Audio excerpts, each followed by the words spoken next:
Chapter 7. The Languedocian Scorpion, the Family. Book knowledge is a poor resource in the problems of life. Assiduous study with the facts is preferable in this connection to the best-stocked library. In many cases, ignorance is a good thing. The mind retains its freedom of investigation and does not stray along the roads leading nowhere, suggested by one's reading. I have proved the truth of this once more. An anatomical monograph had told me that the Languedocian scorpion is big with young in September. Although it was written by a master's hand, how much better should I have done not to consult it? The family sees the light of day long before this season, at least in my climate. And, as the rearing lasts but a short time, I should have seen nothing had I delayed until September. A third year of observation, tiresome to wait for, would have become necessary, in order at last to witness a sight which I foresaw to be of the highest interest. But for exceptional circumstances, I should have allowed the fleeting opportunity to pass, and should have lost a year and perhaps even abandoned the subject. Yes, ignorance may have its advantages. The new is found far from the beaten track. One of our most illustrious masters, little suspecting the lesson he was giving me, taught me that some time ago. One fine day, Pasteur rang unexpectedly at my front door, the very same man who was soon to acquire such a worldwide celebrity. His name was familiar to me. I had read the scholar's fine work on the dissymmetry of tartaric acid. I had followed with the greatest interest his researches on the theory of spontaneous generation. Each period has its scientific crotchet. Today it is evolution. In those days it was spontaneous generation. With his glass bulbs made sterile or fertile at will, with his experiments which were magnificent in their severity and simplicity, Pasteur gave the death blow to the lunacy which professed to see life springing from a chemical conflict in the seat of putrefaction. At this time, the dispute, which was to be so triumphantly elucidated, was at its height. I welcomed my distinguished visitor to the best of my ability. The scientist had come to me before all others for certain particulars. I owed this signal honor to my quality of fellow physicist and chemist. Such a poor, obscure, fellow scientist. Pasteur's tour through the Avignon region had sericulture for its object. For some years, the silkworm nurseries had been in confusion, ravaged by unknown plagues. The worms, for no appreciable reason, were falling into a putrid deliquescence, and then hardening, so to speak, into plaster sugar plums. The downcast peasant saw one of his chief crops disappearing. After great trouble and expense, he had to fling his nurseries on the dust heap. A few words were exchanged on the prevailing blight, and then, without further preamble, my visitor said, "I should like to see some cocoons. I have never seen any. I know them only by name. Could you get me some?" "Nothing easier. My landlord happens to sell cocoons, and he lives in the next house. If you will wait a moment, I will bring you what you want." For steps took me to my neighbor's, where I crammed my pockets with cocoons. I came back and handed them to the savant. He took one. He turned and turned it between his fingers. He examined it curiously, as one would a strange object from the other end of the world. He put it to his ear and shook it. "Why, it makes a noise," he said, quite surprised. "There's something inside." "Of course there is." "What is it?" "The chrysalis." "How do you mean, the chrysalis?" "I mean the sort of mummy into which the caterpillar changes before becoming a moth." "And has every cocoon one of those things inside it?" "Obviously. It is to protect the chrysalis that the caterpillar spins." "Really?" And without more words, the cocoons passed into the pocket of the savant, who was to instruct himself at his leisure touching that great novelty, the chrysalis. I was struck by this magnificent assurance. Pasteur had come to regenerate the silkworm, while knowing nothing about caterpillars, cocoons, chrysalids, or metamorphoses. The ancient gymnasts came naked to the fight. The talented combatant of the plague of our silkworm nurseries hastened to the battle likewise naked. That is to say, destitute of the simplest notions about the insect which he was to deliver from danger. I was staggered. Nay, more, I was thunderstruck. I was not so much amazed by what followed. Pasteur was occupied at the time with another question, that of the improvement of wine by heating. Suddenly changing the conversation, "Show me your cellar," he said. I show my cellar, my private cellar, poor I, lately, with my pitiful teacher's salary, could not allow myself the luxury of a little wine and used to make a sort of small cider by setting a handful of brown sugar and some grated apples to ferment in a jar. My cellar. Show my cellar. Why not my barrels, my cobweb bottles, each labeled with its year and quality? My cellar. Full of confusion, I evaded the request and tried to change the subject. But he persisted. "Show me your cellar, please." There was no resisting such firmness. I pointed with my finger to a corner in the kitchen, where stood a chair with no seat to it, and on that chair, a demijohn containing 2 or 3 gallons. "That's my cellar, sir." "Is that your cellar?" "I have no other." "Is that all?" "Yes, that's all, I'm sorry to say." "Really?" Not a word more. Nothing further from the savant. Pasteur, it was evident, had never tasted the highly spiced dish which the vulgar call la vache enragée, though my cellar, the dilapidated chair and the more than half-empty demijohn, had nothing to tell of the fermentation to be checked by heat. It spoke eloquently of another thing which my illustrious visitor seemed not to understand. There was one microbe that escaped his notice, and a very terrible microbe, that of ill fortune strangling goodwill. In spite of the unlucky introduction of the cellar, I am none the less struck by his serene assurance. He knows nothing of the transformation of insects. He has just seen a cocoon for the first time and learnt that there is something inside that cocoon, the rough draft of the moth that will be. He is ignorant of what is known to the meanest schoolboy of our southern province, and this novice, whose artless questions surprised me so greatly, is about to revolutionize the hygiene of the silkworm nurseries. In the same way, he will revolutionize medicine and general hygiene. His weapon is theory, heedless of details, and taking a bird's-eye view of the whole question. What cares he for metamorphoses, larvae, nymphs, cocoons, pupae, chrysalids, and the 1,001 little secrets of entomology? For the purposes of his problem, perhaps, it is just as well to be ignorant of all that.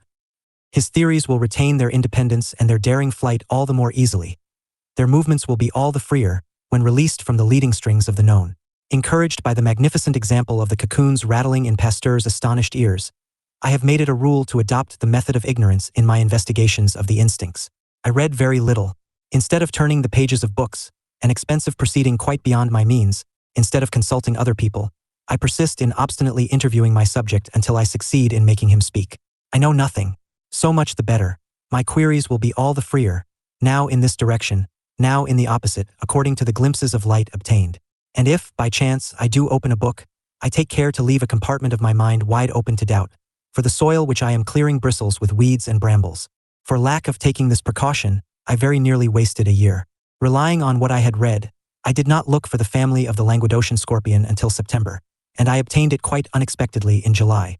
The difference between the real and the anticipated date I ascribed to the disparity of the climates. My observations were all made in Provence, and my informant, Léon Dufour, made his in Spain. Notwithstanding the master's high authority, I ought to have been on my guard. I was not, and I should have lost the opportunity if, as luck would have it, the common black scorpion had not taught me. Ah, how right was Pasteur not to know the chrysalis. The common scorpion, smaller and much less active than the other, was reared, for purposes of comparison, in some humble glass jampots standing on the table in my study. These unassuming receptacles did not take up much room and were easy to examine, and I made a point of visiting them daily. Every morning, before sitting down to blacken a few pages of my diary with prose, I invariably lifted the piece of cardboard which I employed to shelter my boarders and inquired into the happenings of the night. These daily inspections were not so feasible in the large glass cage, whose numerous dwellings would all be thrown into confusion, if they were to be examined one by one and then methodically set in order as discovered. With my pots of black scorpions, the inspection was the matter of a moment. It was well for me that I always had this auxiliary establishment before my eyes. On the 22nd of July, at 6 o'clock in the morning, raising the cardboard screen, I found a mother beneath it, with her little ones clustering on her back like a sort of white cloak. I experienced one of those moments of sweet contentment which, at intervals, reward the long-suffering observer. For the first time I had before my eyes the fine spectacle of the scorpioness clad in her young. The delivery was quite recent. It must have taken place during the night, for, on the previous evening, the mother was naked. Further successes awaited me. On the next day, a second mother is whitened with her brood. The day after that, 2 others at a time are in the same condition. That makes 4. It is more than my ambition hoped for.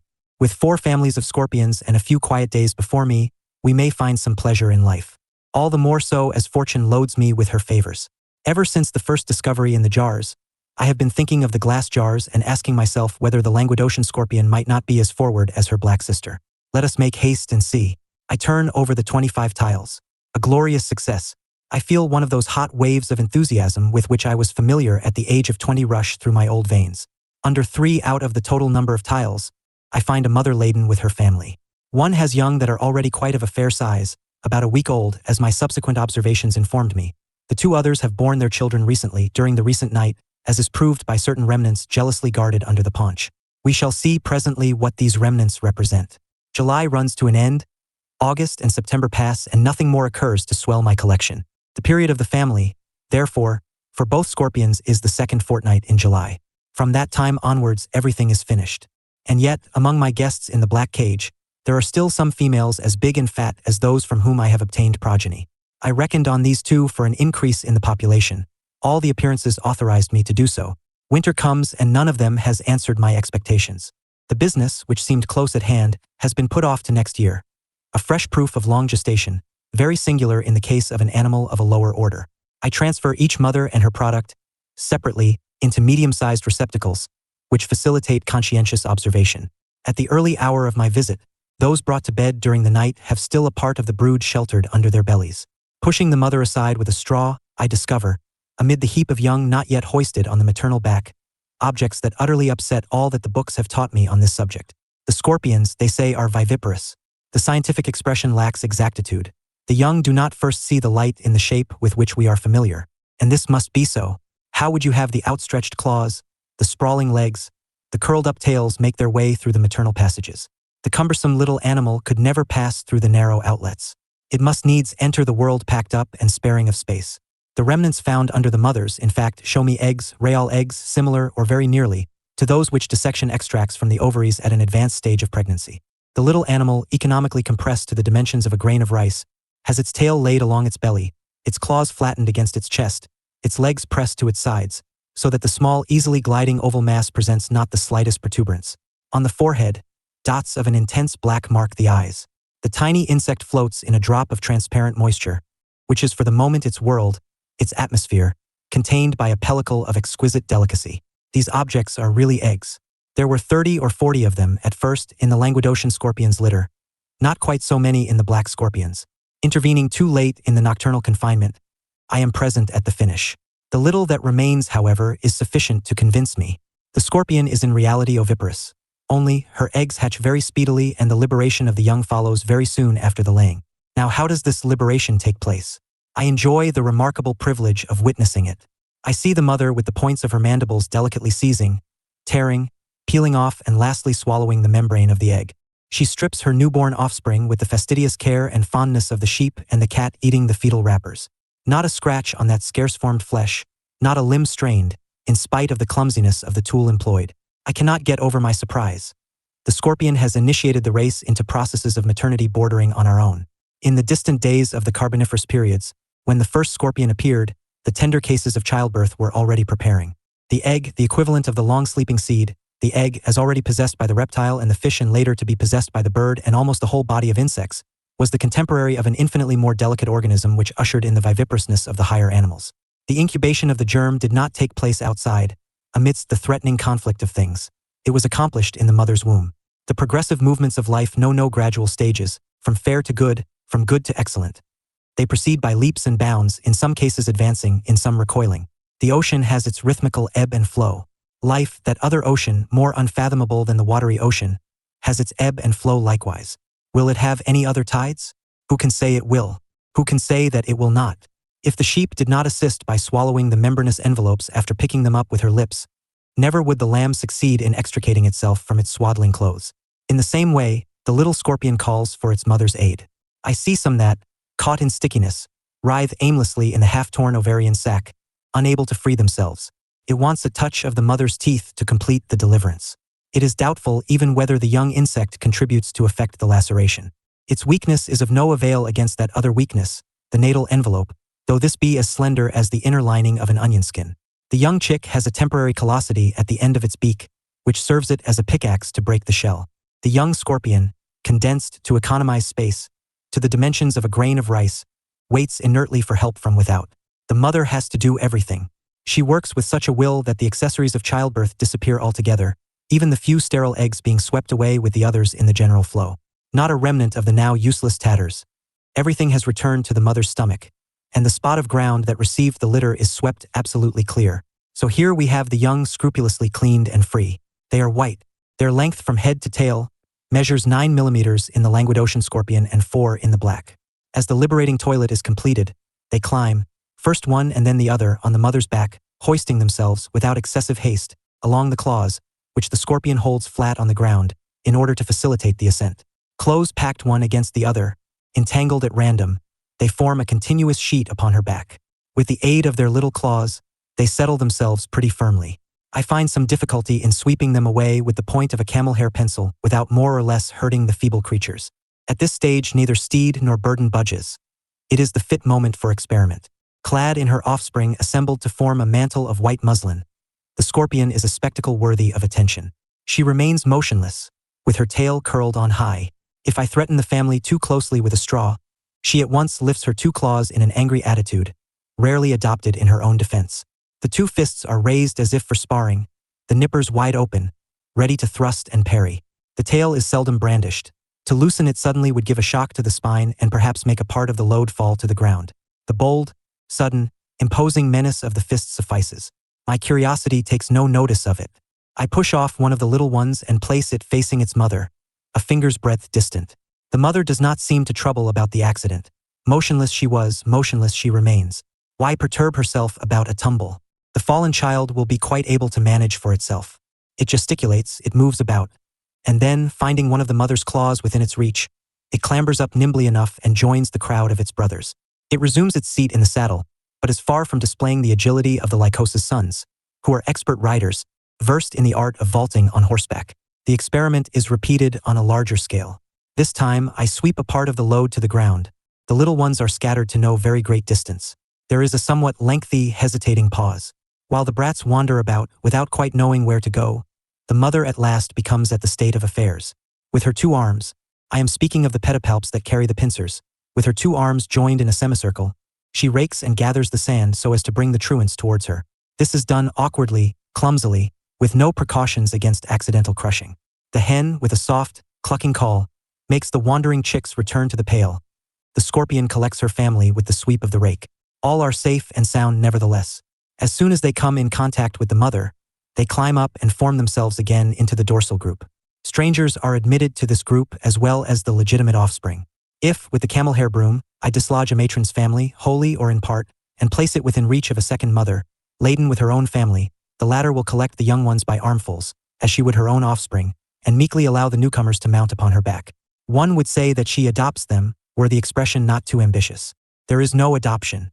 We have once more the blindness of the Lycosa, who is incapable of distinguishing between her own and another's progeny, and welcomes all that swarms about her legs. I expected to come upon excursions similar to those of the Lycosa, whom it is not unusual to meet scouring the heath with her pack of children on her back. The scorpion knows nothing of these diversions. Once she becomes a mother, for some time she does not leave her home, not even in the evening, at the hour when others sally forth to frolic. Barricaded in her cell, not troubling to eat, she watches over the upbringing of her young. As a matter of fact, these frail creatures have a ticklish ordeal to undergo. They have, one might say, to be born a second time. They prepare for it by immobility and by an inward labor not unlike that which turns the larva into the perfect insect. In spite of their fairly correct appearance as scorpions, the young ones have rather indistinct features, which look as though seen through a mist. One is inclined to credit them with a sort of child's smock, which they must throw off in order to grow slender and acquire a definite outline. A week spent without moving on the mother's back is required for this work. Then there takes place an excoriation which I hesitate to describe by the expression molt, so greatly does it differ from the true molt, undergone later at repeated intervals. For the latter, the skin splits over the thorax, and the animal emerges through the single fissure, leaving a dry, cast-off garment behind it, similar in shape to the scorpion that has just discarded it. The empty mold retains the exact outline of the molded animal. But, this time we have something different. I place a few young ones in the act of shedding their skin on a sheet of glass. They are motionless, sorely tried, it seems almost spent. The skin bursts without special lines of cleavage. It tears at one and the same time in front, behind, at the sides. The legs come out of their gaiters, the claws leave their gauntlets, the tail quits its scabbard. The cast skin falls in rags on all sides at once. It is appealing without order and in tatters. When it is done, the stripped insects present the normal appearance of scorpions. They have also acquired agility. Although still pale in tint, they are nimble, quick to set foot to earth in order to run and play beside their mother. The most striking part of this progress is the rapid growth. The young of the Languedocian scorpion measured 9 millimeters in length. They now measure 14. Those of the black scorpion have grown from 4 to 6 or 7 millimeters. The length increases by 1/2, which nearly trebles the volume. Surprised by this sudden growth, we wonder what the cause can be, for the little ones have taken no food. Their weight has not increased. On the contrary, it has diminished. For we must remember that the skin has been cast. The volume increases, but not the mass. There is, therefore, a distension up to a certain point, which may be compared with that of inorganic bodies under the influence of heat. A secret change takes place, which groups the living molecules into a more spacious combination, and the volume increases without the addition of fresh materials. One who, possessed of a fine patience and suitably equipped, cared to follow the rapid changes of this architecture would, I think, reap a harvest of some value. I, in my penury, abandon the problem to others. The remnants of the peeling process are white strips, satiny rags, which, so far from falling to the ground, adhere to the back of the mother scorpion, especially near the base of the legs, where they become tangled into a soft carpet on which the lately stripped insects rest. The mount now boasts a saddlecloth well adapted to hold her restless riders in their seats. Whether these have to alight or to remount, the layer of tatters, now become a solid harness, affords support for rapid movement. When I topple over the family with a slight stroke of the camel hair pencil, it is amusing to see how quickly the unhorsed ones resume their seat in the saddle. The fringes of the housings are grasped, the tail is used as a lever, and, with a bound, the rider is in his place. This curious carpet, a real boarding net which makes climbing easy, lasts, without dislocations, for nearly a week, that is to say, until the emancipation. Then it falls off of its own accord, either as a whole or piecemeal, and nothing remains of it when the young are dispersed over the surrounding country. Meantime, signs of the coloring appear. The tail and belly are tinged with saffron. The claws assume the soft brilliancy of translucent amber. Youth beautifies all things. The little Languedocian scorpions are really magnificent. If they remained thus, if they did not carry a poison still, soon to become threatening, they would be pretty creatures which we should find a pleasure in rearing. Soon the wish for emancipation awakens in them. They gladly descend from the mother's back to frolic merrily round about her. If they stray too far, the mother cautions them and brings them back again by sweeping the rake of her arms over the sand. At the time of the siesta, the site furnished by the scorpioness is almost as good as that of the hen and her chicks at rest. Most of the little ones are on the ground, pressed close against their mother. A few are stationed on the white saddlecloth, a delightful cushion. There are some who clamber up to the mother's tail, perch on the crest of the curve, and seem to delight in looking down from this point of vantage upon the crowd. More acrobats arrive who dislodge them and take their places. All want their share in the curiosities provided by the conning tower. The bulk of the family is around the mother. There is a constant swarm of brats that crawl under the belly and their squat, leaving their forehead with the gleaming black eye points outside. The more restless prefer the mother's legs, which to them represent a gymnasium. They here swing as on a trapeze. Next, at their leisure, the whole troop climb up to her back again, resume their places and settle down, and nothing more stirs, neither mother nor little ones.